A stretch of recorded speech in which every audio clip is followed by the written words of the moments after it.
नमस्कार, मी रुजुता. आपले प्रश्न आपले विज्ञान या केस स्टडी कोर्समध्ये तुम्हा सगळ्यांचं स्वागत. हा कोर्स 8 ऑनलाईन लेक्चर्सचा रेकॉर्डेड लेक्चर्सच्या स्वरूपातनं चालणार आहे. ह्या 8 मधले पहिले लेक्चर्स प्रोफेसर मिलिंद सोहनी यांच्याकडून आपण ऐकू.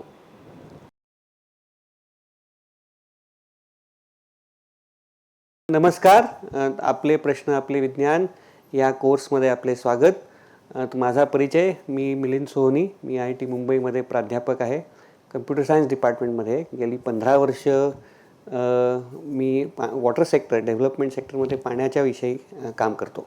तर आजच्या माझ्या लेक्चरचं शीर्षक आहे विकास, नोकऱ्या, पदवी शिक्षण आणि केस स्टडी. म्हणजे थोडक्यामध्ये समाजामध्ये नोकऱ्यांची गरज कशी होते, त्यासाठी प्रशिक्षण कसं होतं आणि हे नवीन प्रशिक्षण पद्धत आणण्यासाठी केस स्टडी पद्धत जी आपण रुजवतोय त्याबद्दल मी काहीतरी माहिती देणार आहे. तर आजच्या माझ्या टॉकची रूपरेषा, पहिल्यांदा बॅकग्राऊंड म्हणजे समाजाच्या गरजा आणि नोकऱ्या याविषयी आपण बोलू. मग ग्रॅज्युएट म्हणून ज्या काही स्किल्स किंवा कुशलता आपण म्हणतो की एक तर सामाजिक अनुभव, ते अनुभव विश्व तुमचं मोठं झालं पाहिजे. मग कामाकडे बघण्याचा दृष्टिकोन बदलला पाहिजे आणि मूल्यनिर्मिती कशी होते समाजामध्ये हे समजलं पाहिजे. त्यानंतर आपण APAV केस स्टडी याबद्दल विचार करू, त्याबद्दल बोलू. ते नेमकं त्याची उद्दिष्ट काय आहेत त्याच्यावर आपण बोलू, त्याच्या प्रक्रिया काय आहेत त्याच्यावर बोलू आणि मग आपण काही उदाहरणं घेऊ की त्याच्यामधनं तुम्हाला ह्या प्रकारची केस स्टडी कशी करता येईल. तर आजची चित्र आपण बघितलं म्हणजे हे सगळं सुरुवात करायच्या आधी मोटिवेशन, म्हणजे माझं मोटिवेशन याच्यामध्ये काय होतं. तर ग्रामीण भागात आपण बघितलं तर बायका अजूनही हांडे तसेच आणत आहेत, पाण्याचे हांडे, चुली अजूनही चालू आहे. आपले रस्ते अजूनही बऱ्याच प्रमाणात खराब आहेत.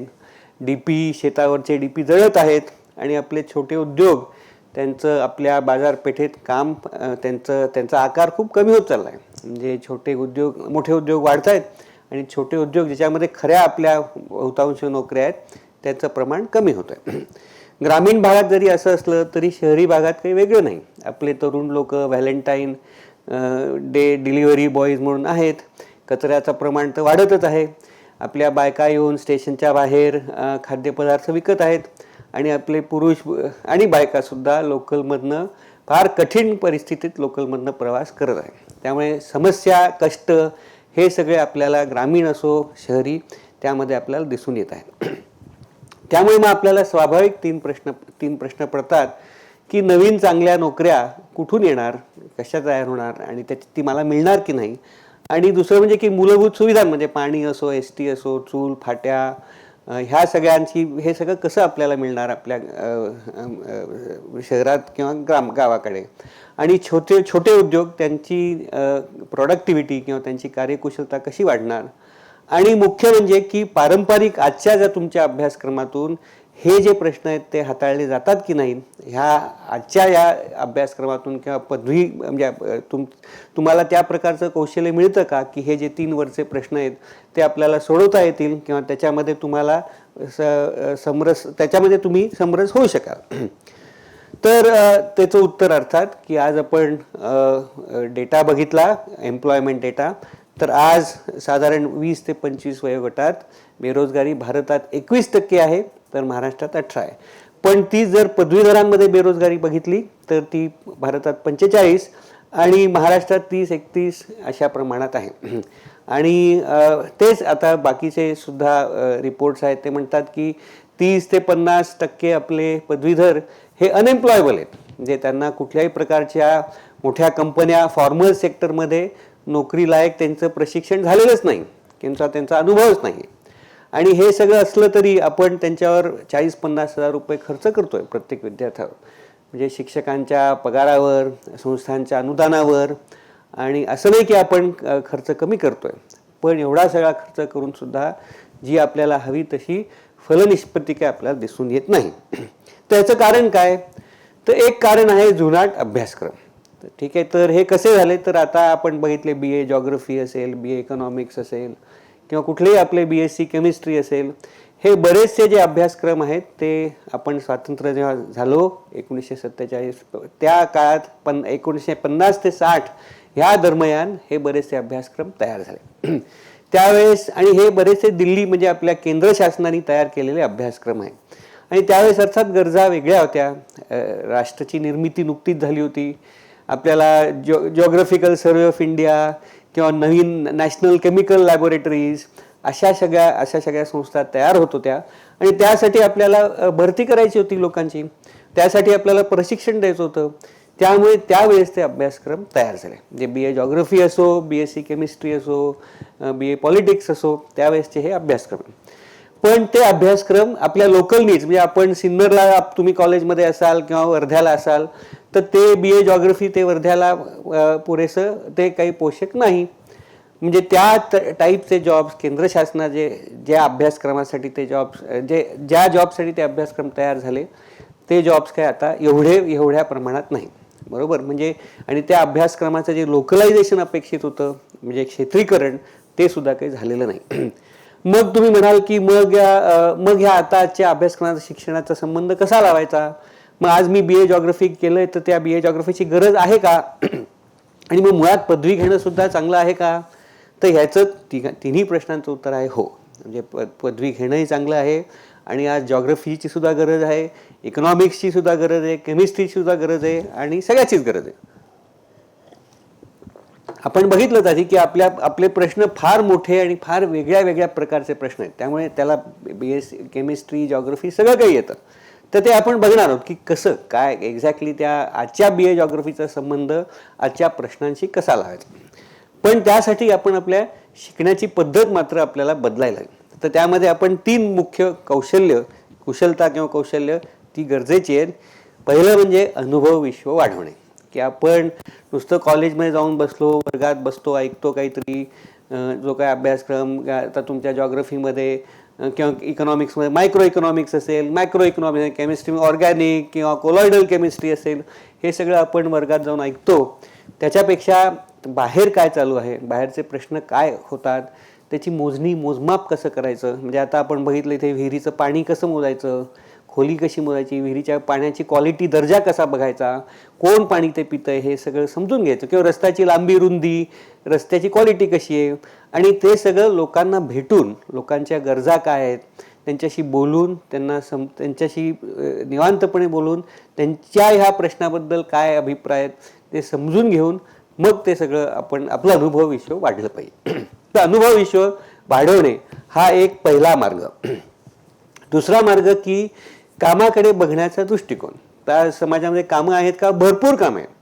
म्हणजे आता शेती, बागायती, दूध, शेतीमालाचे दुकान, टेम्पो, प्रोसेसिंग, फूड प्रोसेसिंग, छोटे फॅब्रिकेटर, सगळी अनेक कामं आपल्याकडे आहेत. म्हणजे उद्योगमध्ये सुद्धा बेकरी, सुतार, मिस्त्री. आणि ही आपण बघितलं तर कुठल्याही शहरात, जिल्हा किंवा तालुक्यात शहरात गेलात तर ही कामं आता आकर्षायला लागलीत, ही कमी होत आहेत.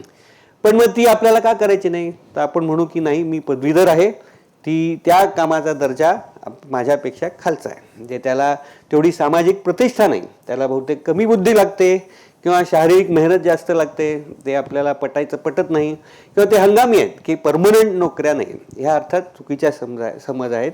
ह्या सगळ्या गोष्टी खरं त्याला तेवढीच बुद्धी लागते. तर आपण बघितलं एक सुतार, आपल्याला का सुतार व्हायचं नाही. तर आपण एक सुताराचं चित्र आपल्यासमोर काय, ते एक फाटक्या अंगाचा बनियान घालून एका गायामध्ये 1-2 जण आपला रांधा करून काहीतरी बनवत आहेत. बरोबर. हे आपल्या डोळ्यासमोर चित्र येतात. तर आपल्याला अर्थात असं व्हायचं नाही. आपण मुलगा असलो तर आपण म्हणू की असं मी करायला तर मुलगी कोण देणार मला. बरोबर. असा आपल्याला प्रश्न पडेल.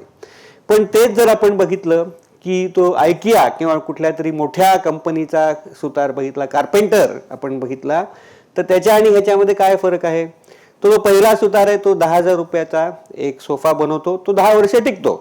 पण तो दुसरा सुतार आहे आयकिया कंपनीचा असेल किंवा मोठ्या कुठल्या तरी कंपनीचा असेल, तो 20,000चा सोफा बनवतो पण तो 30 वर्ष टिकतो. बरोबर.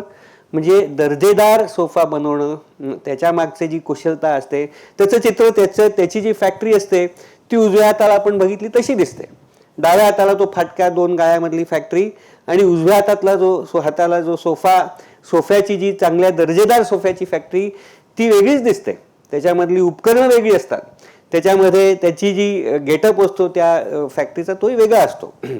त्यामुळे अर्थातच तुम्हाला डावीकडचा सुतार व्हायला आवडणार नाही, पण उजवीकडचा सुतार मात्र व्हायला आवडेल. मग ह्या दोघांमध्ये फरक काय. तर पहिली गोष्ट उजवीकडचा सुतार दर्जा सांभाळतो, क्वालिटी कंट्रोल. आणि विशेष म्हणजे की बाहेरच्या गरजा, बाजारात काय गरजेचं आहे, म्हणजे कुठल्या तरी लग्न कार्यक्रममध्ये सोफा असतो, घरचा सोफा असतो, आमदाराच्या ऑफिसमध्ये सुद्धा सोफा असतो. हे 3 सोफा अर्थात वेगळे असतात, त्यांचा वापर वेगळा असतो, त्यांना खर्च परवडण्याजोगं जे असतं ते वेगळं असतं. वेगळे वेगळे डिझाईन असतात आणि ते आपण बदलायला पाहिजे. कोणाला असे वेगळे डिझाईन, दर्जा सांभाळणे, गरजा ओळखून घेणे आणि त्या प्रक्रियांमध्ये प्रावीण्य मिळवणे. आणि दुसरं म्हणजे की जी काय मशिनरी असते ते योग्य मशिनरी वापरतात. लाकूडची निवड सुद्धा करताना आपल्याला लाकूडची ओळख परख पाहिजे. मग त्याप्रमाणे आपलं मशिनरी पाहिजे, बारीक छिद्र पाडणारी यंत्रणा पाहिजे. हे सगळं जर तुम्हाला वापरता आलं, योजना करता आली, तर अर्थात त्याच सुताराचं परिवर्तन म्हणजे 10,000चं परिवर्तन 20 वर्षे 30 वर्ष टिकणारा 20,000चा सुतार असं तुमचं परिवर्तन होऊ शकेल. म्हणजे एक प्रोफेशनलायझेशन एक कुठल्याही कामाचं हे सुद्धा अभिप्रेत आहे. तिसरी गोष्ट म्हणजे सामाजिक मूल्यनिर्मिती. आता आपल्याला वाटतं की कंडक्टरची नोकरी फार सेफ आहे किंवा सुरक्षित आहे का सुरक्षित? तर आपण आज बघितलं की एक कंडक्टर साधारण 8 तासाची ड्युटी असते. आता 8 तासामध्ये तो किती प्रवास करतो? साधारण आपली एसटी ताशी कितीच किलोमीटर चालते, बरोबर? म्हणजे 8 गुणिले 30 म्हणजे 240, बरं 300 आपण घेऊया, 300 किलोमीटर धावते, बरोबर. आता सरासरी एसटी मध्ये भाडे किती हे असतात, प्रवासी असतात, तर इथे मी आकडा धरला 15चा, बरोबर. आणि आपलं भाडं किती आहे? ₹1.5 पर किलोमीटर. तर आपण हिशोब केला तर आपल्या कंडक्टरचा गल्ला पूर्ण एक 8 तासाचा गल्ला किती असेल? तर हा गुणाकार आहे. हा सोपा गुणाकार आपण केलं तर त्याच्यावरनं आपल्याला येईल 6,750, बरोबर. हा योग्य गुणा. आता अर्थात तुम्ही नाही आमचा कंडक्टर जास्त प्रवास करतो किंवा आमचा रस्ते खराब आहेत, तो कमी प्रवास होतो, तर त्याप्रमाणे तुम्ही ते आकडे बदला, बरोबर. पण इंधन खर्च काय? मग बसचं ॲव्हरेज आपल्याला काढायला. आता 300 किलोमीटर चालायला आपण बघितलं तर साधारण 5 किलोमीटर लिटर प्रमाणे 20 लिटर त्याला डिझेल लागेल. आणि आज डिझेल म्हणजे एकूण इंधन खर्च आपण बघितला तर तो आहे 6,000 रुपये. म्हणजे टोटल जर फायदा किती झाला तर 650 किंवा 1,000 रुपये. आता त्यामध्ये एस टीचं सगळं डागडुजी दुरुस्ती आली, कंडक्टरचा प्रवास, ते एस टी बस डेपो सांभाळणे, ड्रायव्हरचा पगार, हे सगळं काही सुरक्षित नाही. म्हणजे जी मूल्य निर्मिती कंडक्टर तयार करतो त्यामधनं कंडक्टरचा प्रवास आज निघणं अवघड आहे. पण तेच जर आपण उजव्या हाताला बघितलं की प्रवासी संख्या आपण वाढवली, ती 15च्या ऐवजी आपण 30 केली, बरोबर. आणि आता इलेक्ट्रिक आपण एस टी आणली. इलेक्ट्रिक एस टीचं तंत्रज्ञान वेगळं आहे, नवीन आहे, ते आपल्याला शिकायला लागेल, बरोबर. आपण ते केलं तर ताशी 8 रुपये किलोमीटरनी ती एस टी चालेल. आणि मग आपला खर्च 2400, पण आपला इन्कम 13,000 होईल. म्हणजे एस टी पुन्हा फायद्यात चालेल आणि ह्या S T depot, S T driver, conductor ह्यांच्या नोकऱ्या सुरक्षित येतील. आता आपण ऐकलंच की आज शासनाने बायकांचा प्रवास 50%वर केलेला आहे, बरोबर. ती सुद्धा ती बायकांची गरजच आहे. त्यांना बाजारपेठेत जायचं असतं, त्यांना शिकायला जायचं असतं मुलींना आपल्या, बरोबर. म्हणजे असे वेगळे काहीतरी वेगळं नियोजन करून आपल्याला जो दुसरं की एस टीचा प्रवास, एस टी ही संस्था आपल्याला सुरक्षित करता येईल. पण म्हणजे त्याच्यामध्ये काय प्रश्न येतात की प्रवासी कसे वाढवायचे किंवा इलेक्ट्रिक बसचं तंत्रज्ञान कसं आपण आपलं रुजवायचं आपल्या एस टी डेपोमध्ये. मग हे सगळे प्रश्न आहेत. आता त्यासाठी इकॉनॉमिक्स लागतं, जॉग्रफी. आता रूट जर आपल्याला जर आपल्या एस टीमध्ये 15च्या ऐवजी 30 लोक हवी असतील तर अर्थात आपण सगळ्या शाळांना आपली एस टी जाते का, वेळेवर पोचते का, नंतर लोकलचं टाईम प्रमाणे आपली एस टी आहे का, प्रत्येक बाजारपेठेत आपली एस टी हजर आहे का, बायकांना सामान ठेवायला जागा आहे का, बरोबर. बाजारपेठेत जायचं, टोपल्या घेऊन बायकांना जायचं, तर आहे का त्याची सोय, बरोबर. हे सगळे प्रश्न आपण सोडवले पाहिजेत. त्यामध्ये इकॉनॉमिक्स येतं, सोशॉलॉजी येतं, इंजिनिअरिंग येतं, सगळं येतं. म्हणजे तुम्हाला जर हा प्रश्न सोडवायचा असेल ॲज अ ग्रॅज्युएट, तर तुम्हाला मी जसं म्हटलं की कामाकडे बघण्याचा दृष्टिकोन, तर सामाजिक अनुभव आणि मूल्य निर्मिती कशी होते ह्याची समज, ह्या तिन्ही गोष्टी असणं आवश्यक आहे. आता हेच जर आपण उदाहरण घेतलं एस टीचं की एस टी डेपो, आता एक मूल्य निर्मिती आपण एस टी कोणाला महत्वाची तर शाळेला महत्वाचे. आता आम्ही एक अभ्यास केला होता ह्याच्यापासून आता आपण काय करायचंय की आपण हे जे 3 कुशलता किंवा कौशल्य आपण बघितलं त्याचं आपण हळूहळू अभ्यासात आपण परिवर्तन करूया. ठीक आहे.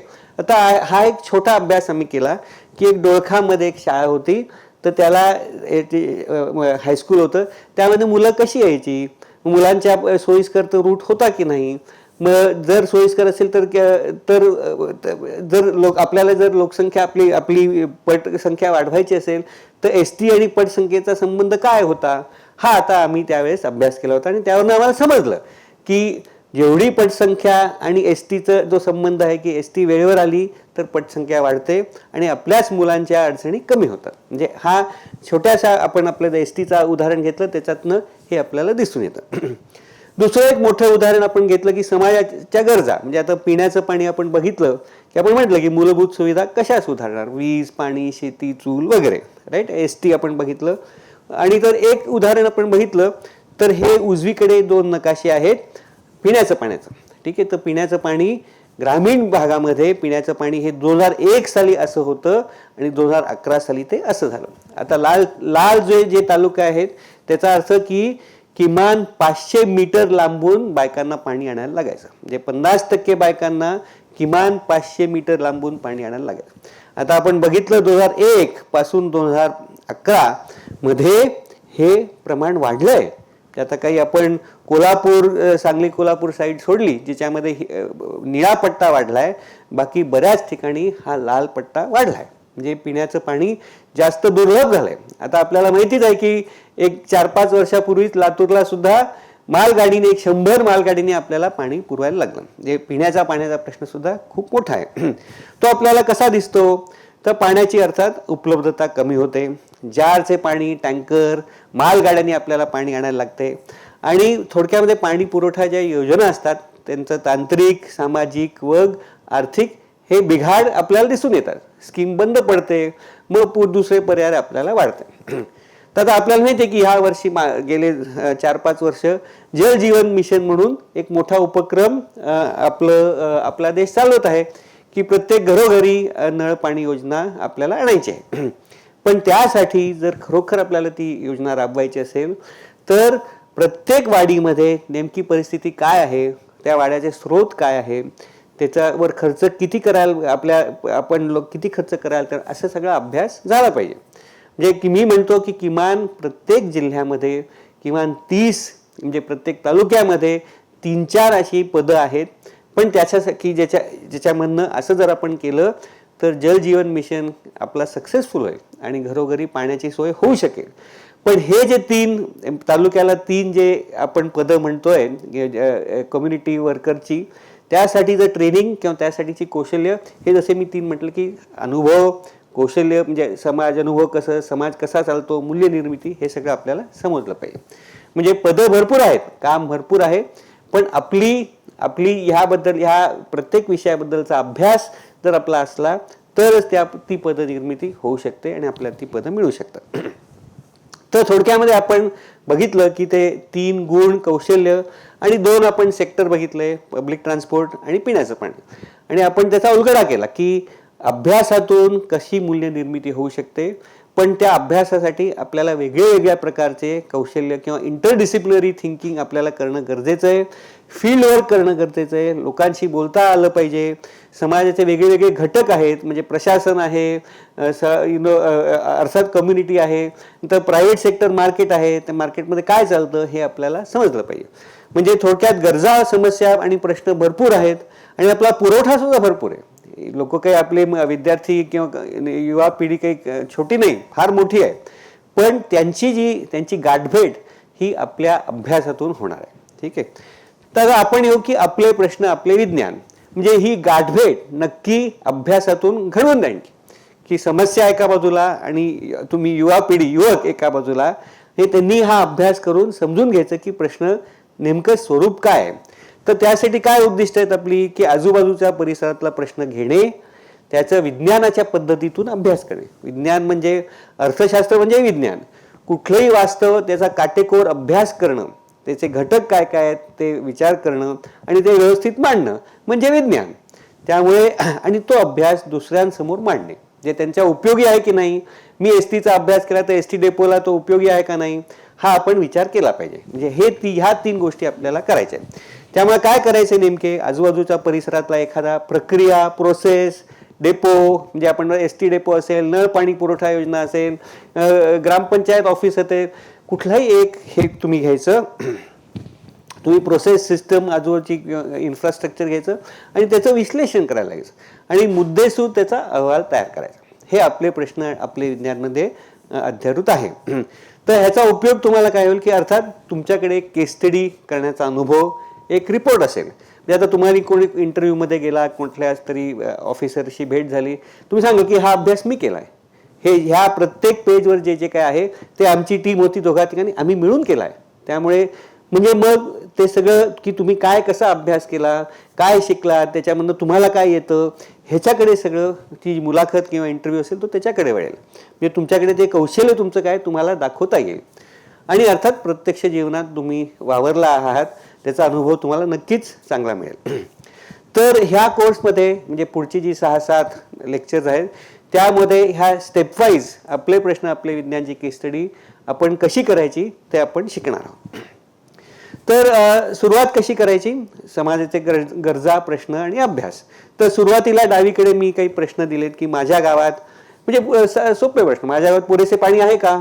माझं गाव छोटं आहे मग पुरेसे पाणी आत्ता मी समजा डिसेंबर किंवा जानेवारी फेब्रुवारी माझ्या विहिरी एवढ्याच 5-6 विहिरी सार्वजनिक विहिरी आहेत त्यांच्यामध्ये पाण्याची पातळी अशी आहे बरोबर. मग ती पुरणार आहे का शेवटपर्यंत. मग घर म्हणजे प्रत्येक विहिरीवर किती घरं पाणी भरतात असा हिशोब मांडणे. थोडक्यामध्ये उन्हाळ्यात पुरेसे पाणी आहे का डीपीएमचे ट्रान्सफॉर्मर लोड किती होतात किती लोड आहे त्यांच्यावर किती शेतं ते त्याच्यावरनं वीज उपसा म्हणजे पंप लावतायत किंवा छोटे उद्योग कसे तुमचा घरचा छोटा उद्योग गिरणी असेल चक्की फायद्यात आहे का तोट्यात आहे कशामुळे फायद्यात आहे. जर वीज भाव कमी झाला तर ती फायद्यात येईल का किंवा गिऱ्हाईक वाढले पाहिजे मग ती फायद्यात येईल असा सगळा विचार करणे. एसटीचा आपण बघितलंच आहे. त्यामुळे प्रश्न कोणासाठी तो पडतोय तुमच्यासाठी खाजगी तुमचं का तुमच्या गावासाठी तुमच्या बोळासाठी किंवा तुमच्या वार्डासाठी ते एकदा तुम्ही समजून घेतलं पाहिजे. विषय कुठला आहे तांत्रिक आहे त्याच्यामधले वेगळे मुद्दे असतील केमिस्ट्री असेल इकॉनॉमिक्स असेल जॉग्राफी असेल ते मुद्दे समजून घ्यायचे राईट. आणि मग डेटा नकाशे जमा करायचे ते योग्य अधिकाऱ्याकडे जाऊन किंवा ऑफिसमध्ये जाऊन मग जबाबदार किंवा संबंधित व्यक्ती कोण आहेत ते आपण समजून घ्यायचं त्यांच्याशी सुद्धा भेट घ्यायची की हे प्रश्न तुम्हाला माहिती आहेत का हे कसे तुम्ही याबद्दल शासनाचं किंवा प्रायव्हेट सेक्टरमध्ये काय चालू आहे हे समजून घेणे आणि मग हा सगळा अभ्यास पद्धतीमध्ये हे सगळं मांडणे. तर हे खरं आपले प्रश्न आपले विज्ञानमध्ये आलं. तर याचं एक आपण छोटं उदाहरण घेऊ. ठीक आहे आज आपण आता एक 10-15 मिनिटात शेवटच्या की आता आपण म्हटलं की आपण ऐकलंय की मी कोकणातला आहे कोकणामध्ये आम्ही ऐकतो की भात शेती कमी होत चालली बरोबर. मग नेमकी कशासाठी कमी होते का कमी होते. मग भात आपण कोकणातले लोक भात कुठनं खातायत तो पुरेसा भात आहे की नाही का रेशनमधनं येतोय बरोबर. हे आपण अर्थातच समजलं पाहिजे बरोबर. तर मी एक गाव घेतलंय आमच्या जवळचं मापगाव. मग मापगावची भात शेती किती होते आणि तो भात आम्ही जो खातोय तो कुठनं येतो हा एक फार आकर्षक प्रश्न आहे की कुठनं येतो किती लोक भात घेतात भात करतात. तर त्यामध्ये काय आलं की सप्लाय साईड म्हणजे भात शेती आणि डिमांड साईड म्हणजे ग्राहक किंवा तिथे मापगावमध्ये राहणारी कुटुंब बरोबर. आता कुटुंब आपण बघितलं तर ही कुटुंब हे गावठाण आणि शेती कुठे तर ही सगळी त्याची शेती. अर्थात त्या ग्रामपंचायत मापगावचं तुम्हाला ग्रामपंचायतचा जो नकाशा आहे त्यावरनं तुम्हाला समजेल की शेती कुठे आणि त्याची परिसीमा म्हणजे आपलं बाउंड्री गावाची वेशी कुठे तेही सुद्धा तुम्हाला समजेल. शेती कुठे समजेल गावठाण कुठे समजेल. त्याचे मुख्य आपण स्टेप्स घेतल्या तर पूर्वतयारी ग्रामपंचायतला सांगणे की मी असा अभ्यास करणार आहे त्याचे उद्दिष्ट हे आहे. मग ती माहिती जमा करणे नकाशे वगैरे मग पुरवठा म्हणजे सप्लाय साईड मग आणि डिमांड सप्लाय साईडमध्ये की आपण गावाची शेतीचा नकाशा बनवणे मग एक 10-15% लोकांचं शेतं आपण सॅम्पल करणे शेतकऱ्यांशी बोलणे किती तुम्ही लावलं का नाही भात लावला का नाही का नाही किती उत्पादन आलं वगैरे वगैरे. आणि PDS रेशनच्या दुकानात जाऊन किती रेशन कार्ड होल्डर आहे त्यांनी किती घेतलं बरोबर. आपल्याला मग सप्लाय साईड समजून जाईल की एवढा शेतीतनं आला, एवढा भात राशनमधनं आला. आणि मग खप. मग आता समजा आपल्या मापगावमध्ये 120 कुटुंब आहेत, तर आपण 120 सहज त्यांना भेटू शकतो. पण 800 वगैरे 900 असतील तर एक 10-15% कुटुंब आपण बघायची, रॅन्डम सॅम्पल घ्यायचं आणि त्याप्रमाणे आपण तो हिशोब मांडायचा आणि मग त्याचं विश्लेषण करायचं. मग आपण आपल्या कृषी सहाय्यककडे गेलो, कृषी तालुका कृषी अधिकारी, त्यालाही खूप इंटरेस्टिंग वाटेल की अच्छा आमच्या मापगावची शेती गेले, मग कशी होते, काय वर्ष, किती वर्ष, मागच्या वर्षी किती होती, मग तो तुम्हाला काही अजून डेटा देईल. अशाप्रमाणे तुम्ही बघितलं तर तुम्हाला ही एक ग्रामीण भागातली केस स्टडी करता येईल. अजून एक छोटा उद्योग की आता आमच्या कोकणामध्ये काजू प्रक्रिया, काजू म्हणजे आपण म्हणते काजू फॅक्टरी, तर त्या अर्थात कच्चे काजू घेणे, त्याला प्रोसेसिंग करणे आणि मग ते विकणे. बरोबर. ही सोपी प्रक्रिया, पण त्याच्यात अनेक यंत्र लागतात आणि त्याच्यामध्ये सीझनॅलिटी असते. काजू एका सीझनमध्ये पिकवतात, दुसऱ्या सीझनमध्ये वाळवला जातो, तिसऱ्या सीझनमध्ये तो विकला जातो. बरोबर. म्हणजे त्याच्यामध्ये मग त्याची साठवणूक, मग कुठलं यंत्र, काय त्याचं मग इलेक्ट्रिसिटी कन्झम्पशन, लेबर किती लागतो, हे सगळं आपल्याला काढायचं आहे. त्यामध्ये म्हणजे जसं म्हणतो आपण BComच्या मुलाला माहिती असेल की फिक्स्ड कॉस्ट म्हणजे इक्विपमेंटची कॉस्ट किती होती वगैरे, आणि running cost, operating cost, recurring cost. बरोबर. अशाप्रमाणे तुम्ही त्या प्रत्येक किलो काजू तो काजू फॅक्टरी विकू शकते त्याच्या मागचा सगळं आपल्याला बॅलन्स शीट आपल्याला काढता येईल की किती खर्च कशावर झाला, मशिनरीवर किती झाला, लेबरवर किती झाला, मूळ जे रॉ मटेरियल आहे काजू त्याच्यावर किती झाला, हे सगळं आपल्याला समजेल. म्हणजे एकदा ही पूर्ण प्रक्रिया की काजू उत्पादनापासून बाजारात काजू जेव्हा पडतो त्याच्यामध्ये कुठल्या कुठल्या प्रक्रिया असतात ते तुम्हाला समजेल. ही सुद्धा केस स्टडी आपण करू शकतो. तर अशी 2 उदाहरणं दिली. तिसरं अर्थात अर्बन एरियामध्ये म्हणजे शहरी भागामध्ये सुद्धा अनेक प्रश्न आहेत. तुम्ही तुमचं वॉर्ड ऑफिस घेतलं तर त्यामध्ये तुम्हाला दिसेल की अनेक प्रश्न आपल्या म्हणजे आता आपण कोऑपरेटिव्ह हाऊसिंग सोसायटीमध्ये राहत असू तर 20 किंवा 25 घरांचं ती सोसायटी असेल तर नेमकं पाणी आपण किती घेतो, कुठनं घेतो, मग सांडपाण्याचं काय होतं, पाण्याच्या बिलवर आपण पाण्यावर किती खर्च करतो, एनर्जी कॉस्ट आपली किती असते, वॉलमन किती लागतात, एकूण आपलं सोसायटीचं वॉटर बजेट जे आहे ते व्यवस्थित आहे का नाही आणि आपण बचत करू शकतो का नाही. आता आपण बघितलं की बऱ्याचशा आजच्या शहरांमध्ये 1 दिवसाआड 2 दिवसाआड असं पाणी यायला लागलंय. म्हणजे बचत तर आपल्याला करायलाच हवी. आता ते एक उदाहरण म्हणजे मद्रासमध्ये तुम्ही ऐकलं तर प्रत्येक सोसायटीमध्ये पाणी मुरवणं हे कंपल्सरी झालेलं आहे. म्हणजे ग्राउंड वॉटर हार्वेस्टिंग आणि ते सगळं पुनर्भरण. तर असे प्रकारचे अभ्यास करूनच मग आपले शहरी प्रश्न सुटू शकतील. म्हणजे तुम्ही वॉर्ड, कोऑपरेटिव्ह हाऊसिंग सोसायटी, तुमचं गल्ली बोळ हे सुद्धा अभ्यासाचे म्हणजे एक स्कोप तुमचा असू शकतो आणि प्रत्येक विषय तुम्हाला घेण्यासारखा आहे. तर थोडक्यात महत्त्वाचं म्हणजे की छोटे प्रश्न घ्या. म्हणजे मोठा महाराष्ट्राचा कुठला तरी प्रश्न किंवा तालुका किंवा जिल्हा स्तरावर तुम्ही जाऊ नका. छोटे प्रश्न ज्याचा डेटा तुम्हाला मिळू शकतो, ज्याची मांडणी तुम्हाला करता येते.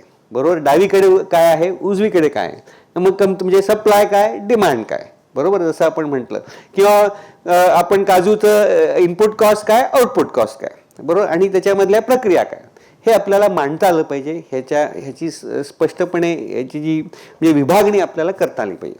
त्यामुळे स्कोप तुम्ही नेमका छोटा ठेवा. तर शेवटी की आपण विज्ञान म्हणजे ग्रहण बघायचं किंवा लॅबोरेटरीमध्ये क्वांटम काहीतरी हायटेक कुठलं तरी आपल्या डोळ्यासमोर येतं, तेही आहे, तेही विज्ञानच आहे.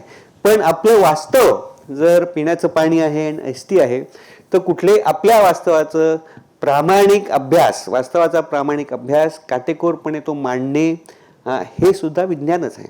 त्यामुळे हे लक्षात ठेवून तुम्ही हा पुढचा अभ्यास जरूर करा. तर बेसिकली विज्ञानाची परिभाषा माझ्या म्हणण्याप्रमाणे की वास्तवाची प्रामाणिक नोंद आणि विश्लेषण आणि ते मांडणे दुसऱ्यांसमोर की हे माझं वास्तव आहे, हे सुद्धा विज्ञानच, हे म्हणजे विज्ञान मला वाटतं. धन्यवाद. इथे आपलं पहिलं सेशन संपतं. आता पुढच्या सेशनला येण्याआधी काही एक्सरसाइज करायच्या आहेत आपल्याला, त्या पाहूयात. सर्वप्रथम तुम्हाला ग्रुप बनवायचे आहेत. बॅचलर्सच्या विद्यार्थ्यांना 3 किंवा 4 विद्यार्थ्यांचा एक ग्रुप बनवायचा आहे आणि मास्टर्सच्या विद्यार्थ्यांना 2 विद्यार्थ्यांचा एक ग्रुप बनवायचा आहे. मग तुम्ही जो ग्रुप बनवला आहे त्याच्यामध्ये तुमच्या टीम मेंबर्ससोबत चर्चा करा. ह्या लेक्चरबद्दल तुम्हाला काय वाटलं, तुमची काय मतं आहेत इत्यादी. तसंच तुम्हाला कोणत्या विषयांचा अभ्यास करायला आवडेल, तुमच्या आजूबाजूला असे काय काय विषय आहेत जे आपण अभ्यासाला घेऊ शकतो, याबद्दल देखील चर्चा करा. थँक्यू.